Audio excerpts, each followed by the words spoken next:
On what was supposed to be an exciting day with the return of Spencer Strider, the Atlanta Braves offense puts up an embarrassing performance and loses yet another road series. We'll talk about that and also how the Atlanta Braves can try to salvage the month of April. All that on today's episode of Locked On Braves. So let's get into it.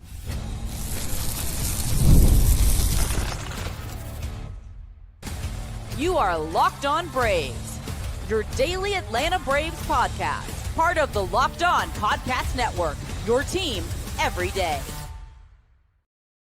Hey, and welcome back to Locked On Braves, part of Locked On Sports Atlanta, where we cover your favorite Atlanta sports teams each and every day. I'm your host, Jake Mastriani. You can follow me on social media at shorts.ball. Check out the podcast there at LockedOn_Braves on X and Locked On Braves on Instagram. If you're watching this on YouTube, please do me a huge favor. Hit that subscribe button, hit the thumbs up button, leave me a comment down below. And as always, if you're listening on the audio version, you can still help us out by leaving a 5-star review on Apple, Spotify, or wherever you get your podcast. Thank you so much for making Locked On Braves your first listen of each and every day. On today's podcast, we're going to talk about Spencer Strider's performance on Wednesday, which was not bad, but it was certainly overshadowed by the lack of offense. We will dive into the offensive performance over the last two games, talk about Schwellenbach's performance on Tuesday, and then I'm going to try to tell you what I think the Braves can do to try and salvage the month of April, but I'm not highly confident that they can get it done after what we've seen so far. Today's episode is brought to you by Gametime. Download the Gametime app, create an account, and use code LOCKEDONMLB for $20 off your first purchase. Well, as I said, the first segment of today's episode, I'm going to focus a lot on Spencer Strider. I will get into the offense, or rather the lack of offense, in the second segment, but I'm really going to spend a lot of the time on Thursday's podcast to really dive into the offensive struggles. So if you came here, really wanting to hear a rant and hate on the offense, that's probably going to be on Thursday's episode, but we will get into it a little bit today. But I mainly want to talk about the return of Spencer Strider, because that was supposed to be the big story of Wednesday, was Spencer Strider's grand return to the mound after about a year, after having surgery. And at the end of the day, and I'm going to get into the specifics, but 5 innings, 5 hits, 1 walk, 2 earned, 5 strikeouts, 1 home run on 97 pitches.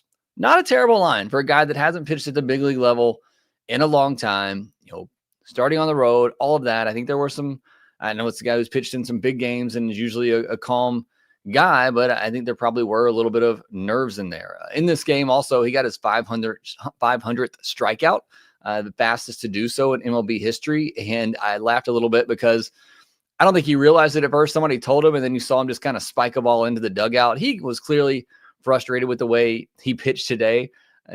Obviously, he wants to pitch at a high level. And I read you the line. It's not bad at all, but it's not the Spencer Strider that we're used to seeing. And I'll touch on that more in a second. But let's get into the specifics of this outing. 7 hard hit balls against, not terrible. Spencer Strider, because he does typically throw hard and throw a lot of fastballs, you will see some hard hits against him. 13 whiffs, that's a 30% whiff rate. Again, not terrible. 7 on 11 swings against his slider. So that slider obviously generates a ton of swing and miss. A 28% CSW percentage, though, tells you he wasn't getting a lot of called strikes. And with the home plate umpire today, that was hard to do, because he was certainly giving a lot of called strikes to the opposing team and to some of the Rays relievers late.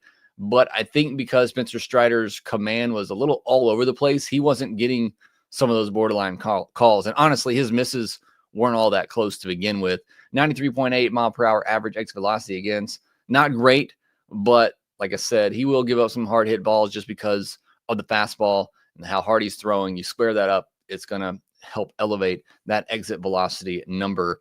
The one thing that a lot of us have been focused on, me as well, is the fastball velocity. He averaged 95.4 miles per hour in this one. That's down about 1 mile per hour from 2023. He did top out at 98 miles per hour, but I think I only saw that once in the outing, and it came in the first inning. I think his first 2 pitches were like 97, 98, and then I don't know that we saw that again. So that's a bit worrisome as a fan of the Braves and a fan of Spencer Strider. Again, I don't need to see him pitch at 97, 98. I'm okay with him pitching at 95, 96. But to know he can rear back and get to 97, 98, 99 when he needs to, that has to be there for Spencer Strider to be the overly dominant pitcher that he was in the past. And you just didn't see that today. Like I said, you saw some 97s, 98s in that first inning. Maybe saw a 97 here or there sprinkled throughout, but it was mostly 95, 96. He only threw 6 changeups and 4 curveballs. I thought, just based on what we saw in spring training and what we saw in his first 2 AAA starts, or 3 AAA starts, I guess, that we might see him incorporate the changeup and curveball a little bit more, especially with the fastball not being quite as effective at a little bit lower velocity. I thought we might see a few more changeups and curveballs. Maybe that had a little bit something to do with the handedness of the batters and not having a lot of lefties in there. But I thought he would go to those pitches a little bit more to get them off the fastball. But instead, he doubled up on the fastball. He threw it 60% of the time. We'll see if that changes going forward, especially if that velocity doesn't come back and he's pitching more at 95, 96. Then I think you do have to incorporate those off-speed pitches a little bit more to be able to utilize them to get hitters off the fastball slider combination. It felt like he didn't trust his secondaries. It honestly felt like he didn't have a good feel for anything except for maybe the sliders, and even a few sliders got away from him in this one, but it was obviously, I think, his best pitch. But it just didn't feel like there was a lot of confidence just watching it. And again, you look at the line, 5 innings, only 2 runs allowed, and really should have come back out for that 6th inning. I'll talk about that here in a minute.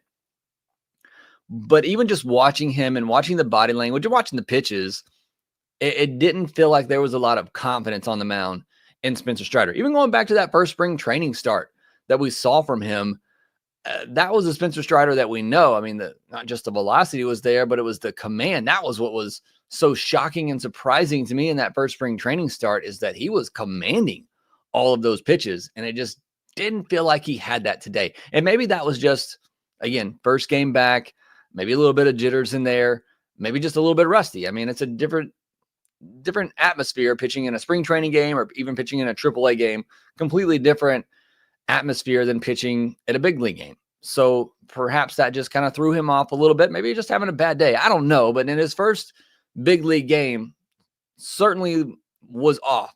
And it's crazy to say that for a guy who only gave up 1 run through 5 innings. Obviously gave up another one in that 6th inning, but just wasn't quite the Spencer Strider that we know and love, and even the Spencer Strider that I think we've seen at times leading up to this first start.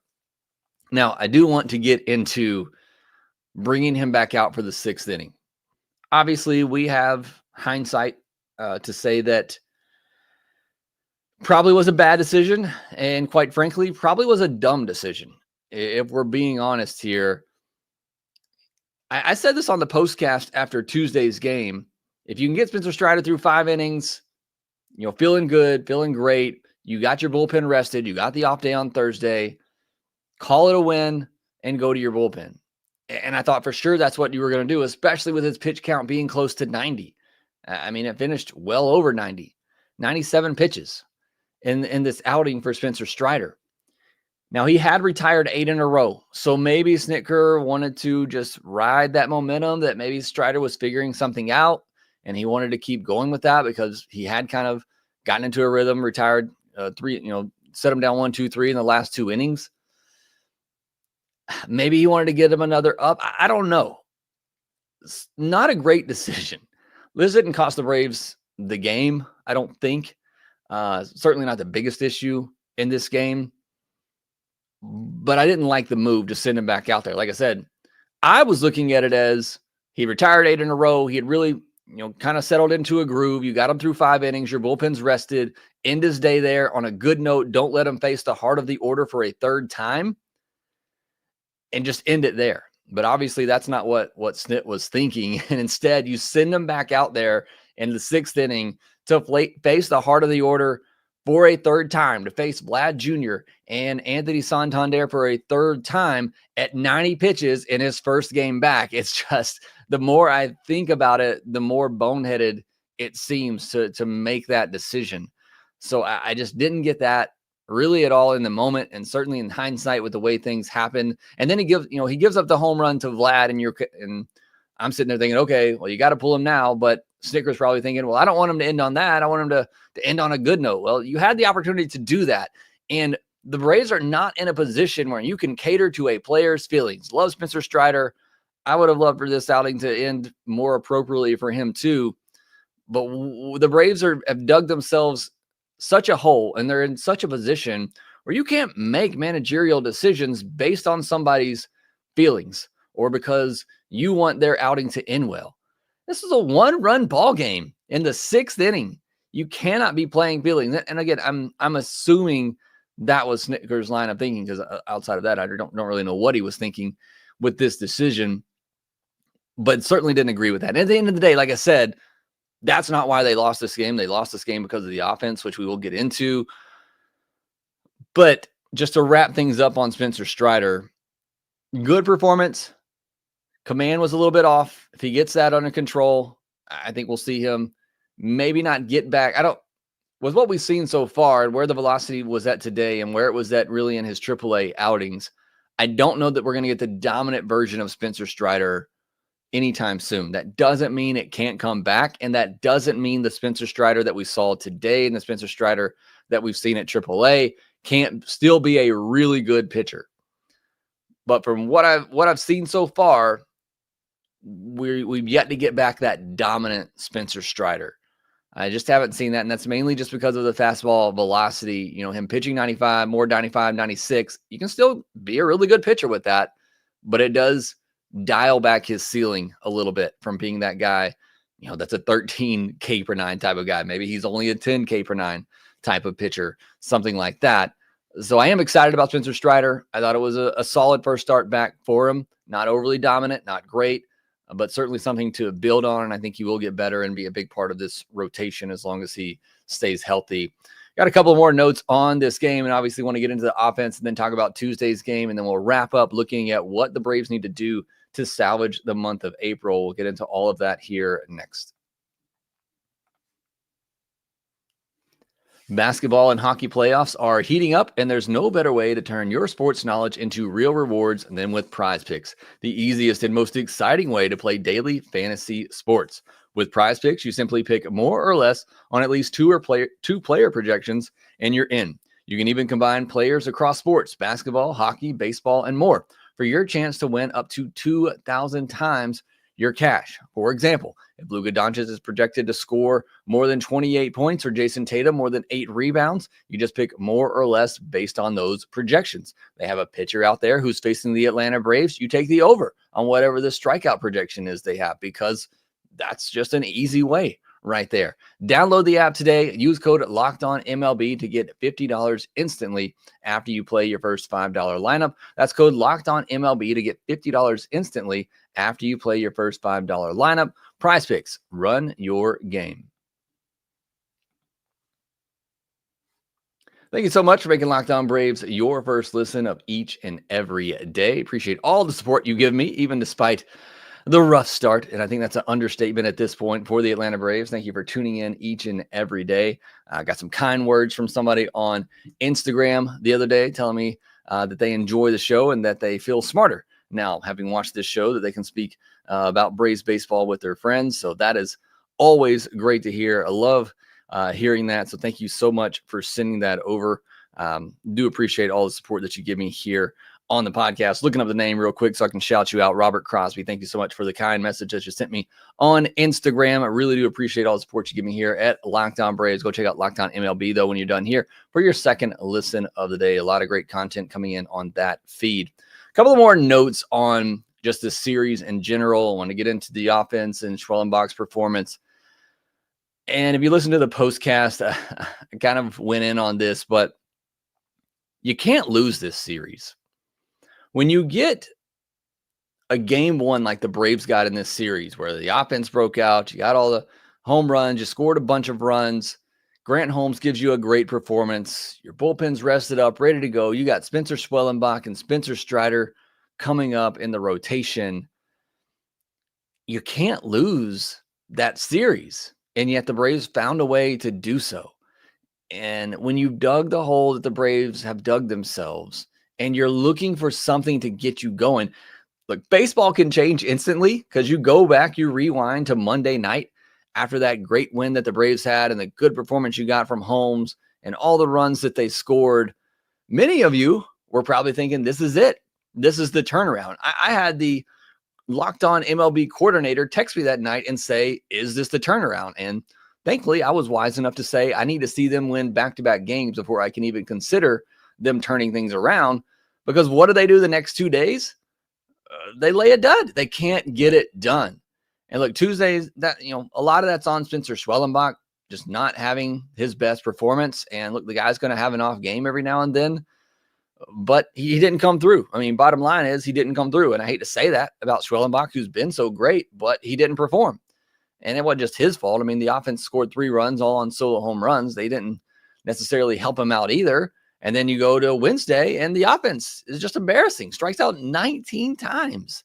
So you can't lose this series, and you can't have a game like you did Monday and then throw 2 duds in a row and not win the series and not capitalize on the momentum that you had. Like, at some point, if you're going to get out of this thing, you've got to build some momentum and string some wins together. I know I'm stating the obvious here, but it's just, you give us a little taste. And unfortunately, this is just like 2024. You give us a little bit of taste, but then you can't follow it up. And that all goes back to the offensive style that the Braves have. And what we have been harping on for almost a year now is this offense struggles to score consistently without the home run. And I know I've said it a million times over the past years. I've been saying this. They scored 4 runs in the last 2 games of this series, all on home runs, all solo shots. That is the 2024 offense to a T. And we can no longer blame it on injuries, at least in some regard. You are without Ozuna and Acuna right now. But you still have some really good players in this lineup. It should not come down to, did we have any runners on base when we got a home run? Did we get enough home runs tonight? It should not come down to that every single night. And, the only thing that made 2024 possible is because the pitching was so dominant, but we haven't gotten that this year either. And so you've got 2024 style of offense where it's boom or bust, and the boom's not coming with enough and not coming with runners on base, and the pitching is not what it needs to be. And that's why you've got a 5-12 record, is because they're not playing good baseball on either side right now. And at some point, and we're going to talk about this a lot on tomorrow's episode, you got to shake things up. You have to try something different to get this team going. And I don't know, just flipping the lineup around really does that. It has to be an approach change. And I've talked about this too. I think they are trying to make an approach change, but it seems like they're caught in the middle, and it's leading to a bunch of confused hitters at the plate right now. I mean, you strike out 19 times, and I get it. The home plate umpire was terrible in this one, just flat out awful. I get that. You still can't strike out 19 times. Your first 3 hitters in the lineup can't strike out 11 times, and 2 of them strike out all 4 times they come to the plate. It just can't happen. It can't. That is unacceptable. It just cannot happen. And it did happen. And it seems to happen far too often for this Braves lineup. And they've got to get it together. I mean, it's early, and I still believe, I want to believe, but you can't just keep digging this hole. Something has to change in your philosophy, in your approach, to be more consistent offensively, or you're going to continue to have games like this. Yeah, thanks for correcting me. That's why I hesitated there. They are 5-13. It's hard to even say that and fathom that with where they are and with where this team should be. I didn't really touch on the offense too much, but Eli White was the highlight of the day. That kind of says all you need to say about the offense. We'll mention Drake Baldwin, who also struck out 3 times in this game, did get his first big league home run, and that was about the most optimistic that I can be for the day. It was a great swing. It's a splitter from Jeff Hoffman down and away, and you want to see the true power of Drake Baldwin. Somehow he hit that ball out the other way to left field. That's just an incredible swing and an incredible power. Glad to see him and Murphy both in the lineup. I think that is the correct way to do it with Ozuna out. But that was the only run the Braves scored. And like I said, the last 4 runs they scored in this series, all home runs, all solo shots. The last 6 runs they scored in this series were all on home runs, but one of them was a 2-run shot. You just can't live and die by the home run all the time. And like I said, when summer picks up, this team's going to be right there. They're going to be getting all those home runs and score a bunch of runs and probably be okay. But early season, when the ball's not traveling, or late in the year when it's not, and you're facing the best pitchers in the postseason, if they make the postseason, you can't always rely on that. And there has to be something different. And let's bring it back around to Eli White, because he started all 3 games in this series, and he should be playing every day along with Nick Allen. Because, as I keep saying, those 2 guys give you something different. And every time they're on base, they need to have the green light. I know Nick Allen got thrown out the other night. I don't care. They're on base. They need to have the green light. You got to press the issue. You have to do something to try to help generate some runs and get guys on base for the top of the lineup when they don't strike out 11 times. Hopefully they're hitting 2-run, 3-run shots or driving in a run. So again, I've been pretty consistent in talking about that. And again, I'll harp on it more tomorrow, but that bottom third of the order, give me Eli White, give me Nick Allen, give me Michael Harris down there, who just had an awful day and has really had an awful start to the season. Put him back down there and give some guys at the bottom of the order with some speed that can hopefully do some different things. If Ozuna comes back, somebody suggested it. Sorry, I forgot your name, who was on here, but suggested putting Marcell Ozuna in the leadoff spot. Fine, try it. Go Ozuna, Riley Olsen, or Ozuna, Olsen, Riley. I don't care. Do something different to try to get things going, because what you're doing right now is just not working. Michael Harris does not need to be at the top of the order. I don't care what hand is pitching on the mound. He just doesn't have it right now. Like I said, slow starter, but the swing decisions have gotten worse. And until he can figure that out, I can't trust Michael Harris in the leadoff spot at the moment. That has to change. I don't know who you put in there without Profar, without Acuna. I don't know who you put in there, but it can't be Michael Harris at this moment. It just cannot. Like I said, not a lot of great options, but it can't be him right now. Maybe it should be Eli White with the at-bats he had, with the torpedo bat that he's using, but it simply can't be Michael Harris. But again, come back on tomorrow's episode, beginning of the live episode Thursday night. We're going to talk about a lot about lineup construction and talk about the offensive woes, what they need to do to turn things around. We'll dive deep into that on Thursday's episode. But next, I want to get into a little bit of the news. We do have some good news on Ronald Acuna Jr., and also we'll preview what's coming up next for the Atlanta Braves and how they can try to salvage this month of April. How many wins do they need the rest of the way to do that? I'll answer that question here next. There's nothing better than catching an MLB game live. The crack of the bat, the roar of the crowd, and the smell of the ballpark food. It doesn't matter if your team is 5-13.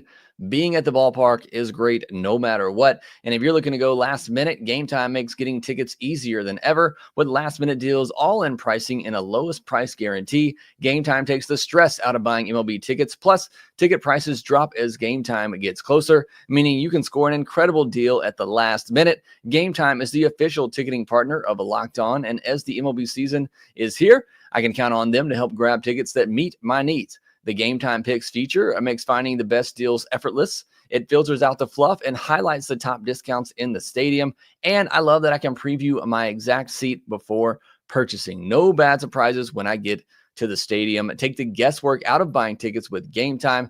Download the Gametime app, create an account, and use code LOCKEDONMLB for $20 off your first purchase. Again, create an account or download the app, create an account, and use code LOCKEDONMLB for $20 off your first purchase. Well, let's get into what will hopefully be some good news. Ronald Acuna Jr. was cleared to do more extensive running and be able to cut on those knees, which was the final hurdle for him to really ramp up activities and eventually start a rehab assignment. This from Justin Toscano of the AJC, who said Ronald Acuna Jr. was cleared to ramp up activity and begin progressing toward a rehab assignment. No timetable, but seems like he's on schedule to return at some point in the next month, as we'd originally thought. A lot of beat writers have been predicting mid-May. I've been predicting early May, even targeting as early as that first home series to begin the month of May at against the Dodgers. That seems a bit optimistic at this point. We'll have to see how quickly they can get him on a rehab assignment. The one caveat to that, and we didn't get any reports on Marcell Ozuna, who flew back to Atlanta for an MRI, but if Ozuna were to go on the IL, that might actually increase the chances and likelihood of Acuna coming back sooner, because you could put him in that DH spot, allow him to continue to do some defensive drills before games and everything. Obviously, you want him to get those real live reps. I mean, he'll have to do some sort of rehab assignment, but it could allow you to possibly bring him back sooner. But I think it'll be early to mid-May when we see Acuna. Hopefully, he's able to get on a rehab assignment here pretty soon. And Braves, they need all the help they can get.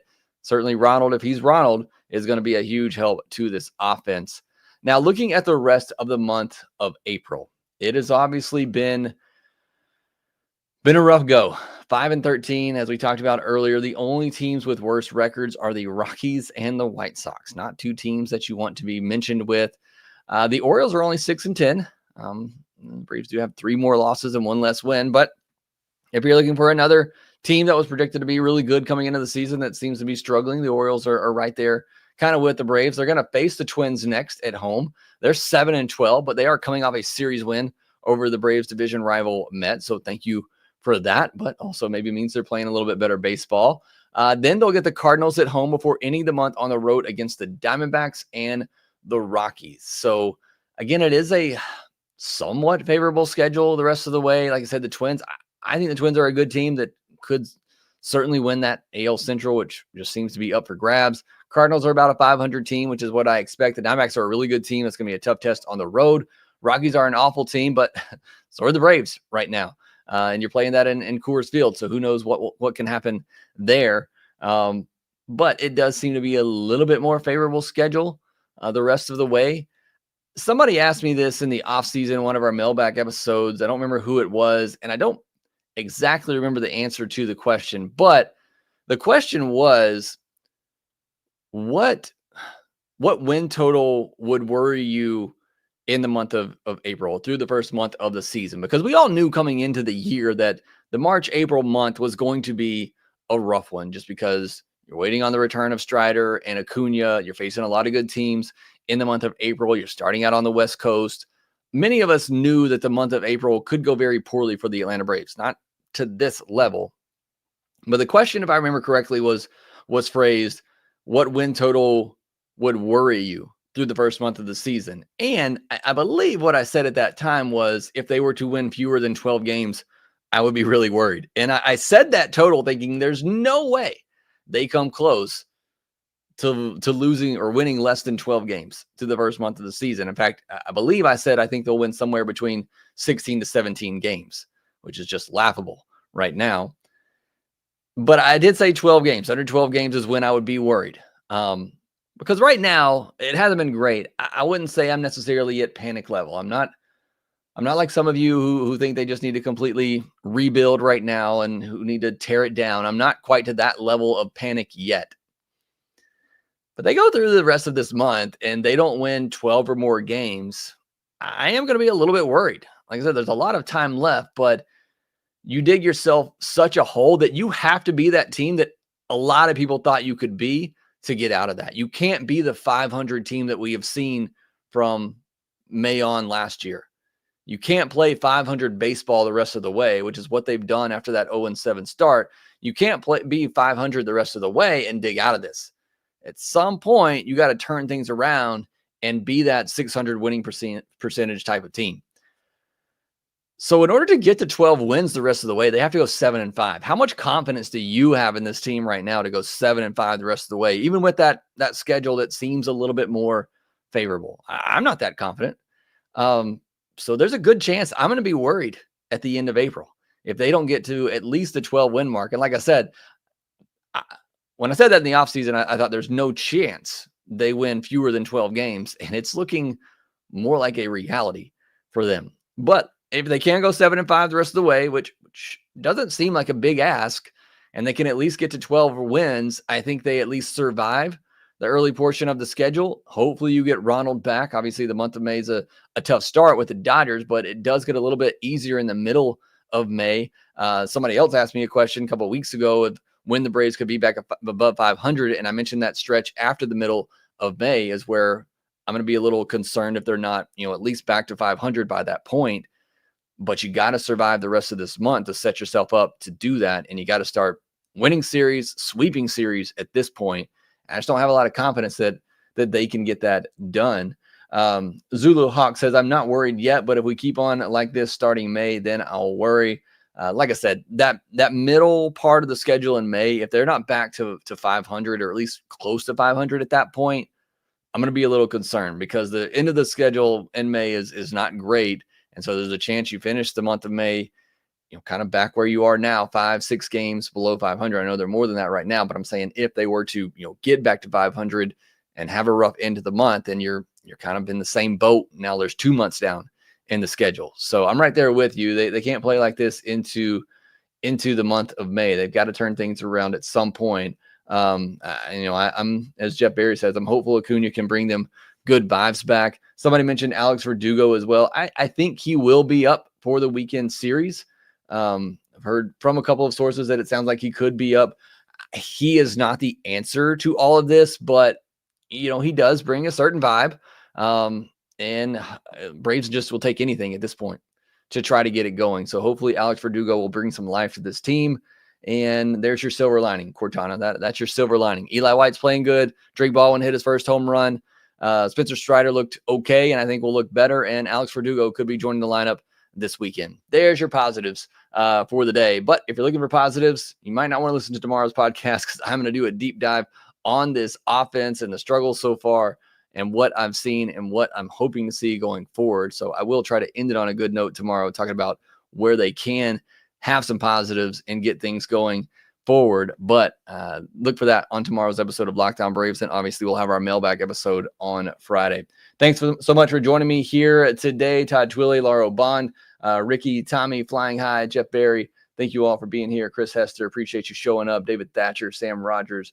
Thank you all. Shadow Ninja, Stephen P. Appreciate you all joining me here live on today's episode. Make sure you hit that thumbs up button, subscribe, all those good things. Make sure that you follow us on social media at shortstopball, at LockedOn_Braves on X, and Locked On Braves on Instagram. And make sure that you rate, review, and subscribe to the Locked On Braves podcast wherever you get your podcast. And we will talk to you next.